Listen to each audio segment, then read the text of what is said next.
that 30 years from now you could be the CEO of this company. How am I going to track you? How am I going to make sure that things that have happened, the opportunities that you've done, how well you fared in them, the initiatives that you took, the inputs that were given around you, the job rotations that you went through. Who's watching all of that? I mean, where do I have this consolidated information, right? And it's not just about having the data, but somebody who's reading through that. It's like looking at a very large progress report of a person. So it's not an annual report, but it's a life report. It's a career report. So you're really looking at a person, and the career report has much more than your performance ratings. It has things that have happened to you. So when you look at that, you understand why somebody fell back in a certain period of time. You're able to assess that, and that's really what will give you a sense of who this person is, and then what makes up this person's strengths and weaknesses. So let me take the next question, Gunjan.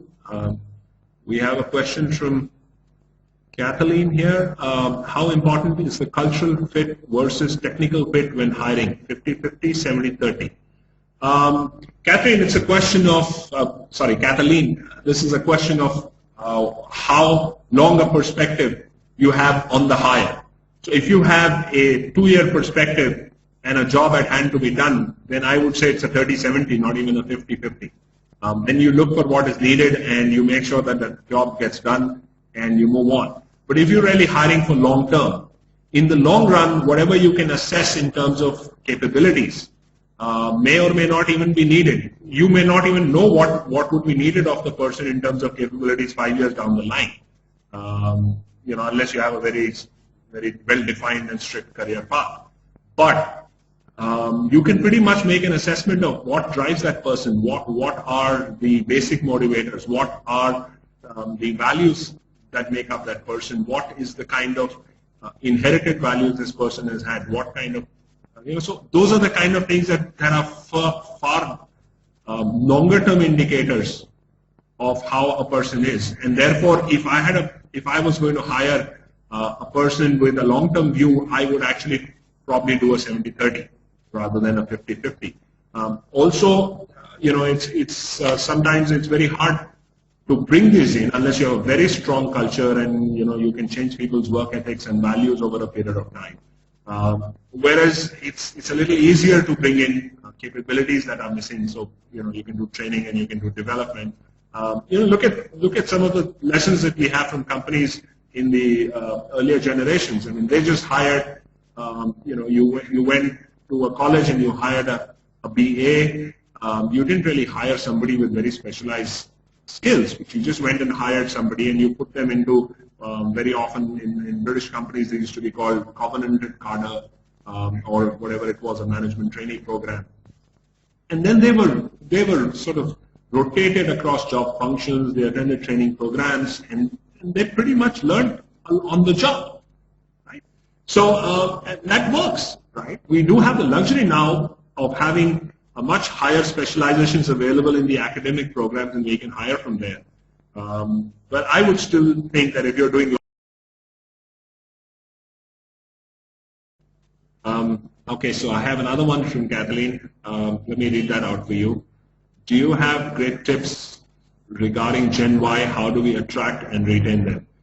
I don't belong to Gen Y, so I should actually not be talking about them. But being able to say with any degree of confidence that I really understand them. But I think some things have changed and some things haven't. I think today's generations are looking for more meaning. They are less scared. At the same time, they probably have shorter perspectives. They are a lot more impatient. They like to see things happen in shorter periods of time. They also have a very different definition of work-life balance. And I don't think they fundamentally have a problem working with an organization. I don't think they fundamentally have problems with careers, and they don't fundamentally have problems with long-term careers. they don't fundamentally not look for value generation, and they don't fundamentally not look for recognitions. But I think it's the organizations that need to change the kind of work environment they provide. We need to align ourselves. So a lot of, think back 20 years ago when you joined work and you came from college.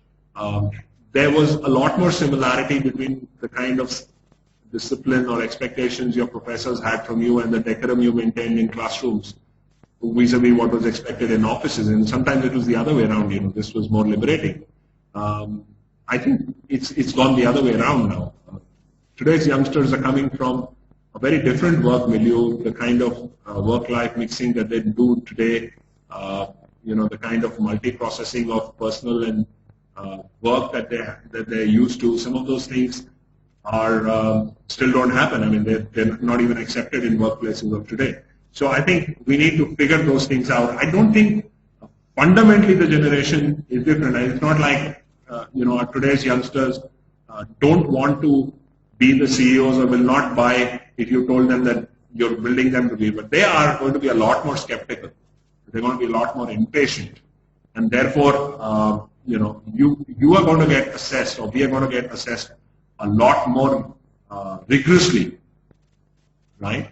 Which probably didn't happen earlier, right? There was people who were far more willing to sort of go along with us and see how things happen.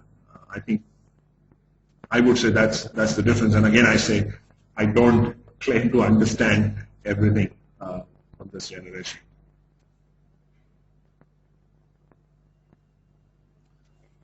Okay, Pratima Chatterjee asked, as HR, we work together with a leadership team to prepare the manpower plan. But our real work usually starts when a hiring request is submitted to HR. How can we do what you have suggested? Okay, just give me a moment. Let me read through this. Right. Yes, Pratima, I understand where you're coming from. And I think the question at a very fundamental level is not just about this one aspect. It's really about saying if you are a transactional HR function today. Hi, everybody.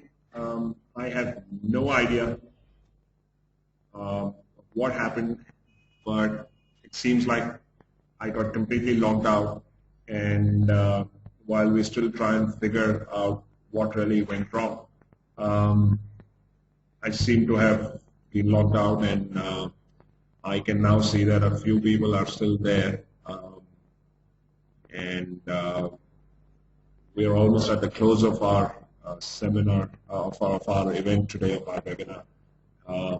So I'm still going to try and answer the one question that that had come up, and I'm going to complete what I said. But if those of you who are still there, if you have another question, I'd be happy to answer that. So we were talking about Pratima's question, and just to sort of recall what she had asked, she had talked about the fact that they work with their leadership team and they put together the hiring plan, but then after that, what she meant was that real work really starts when they get a job requisition. And I think that's very representative of how HR happens in a lot of companies, right? If you're not fortunate to be working with a GE or something else, this is pretty much how work happens in a company. But if your company is one that's looking for a strategic role for HR, then really it's for you to elevate this to that level, is even before the annual hiring plan starts happening, is to start thinking in terms of a much long-term hiring plan for the organization and start building towards that. And when you look at a hiring requisition that comes to you, so don't expect that on day one everything will change. You will still get that hiring request. But the kind of discussion that you have around that hiring request, that can start changing. And that's really when you start looking at things differently, and that's really when you start asking different sort of questions and you start putting things in a different perspective.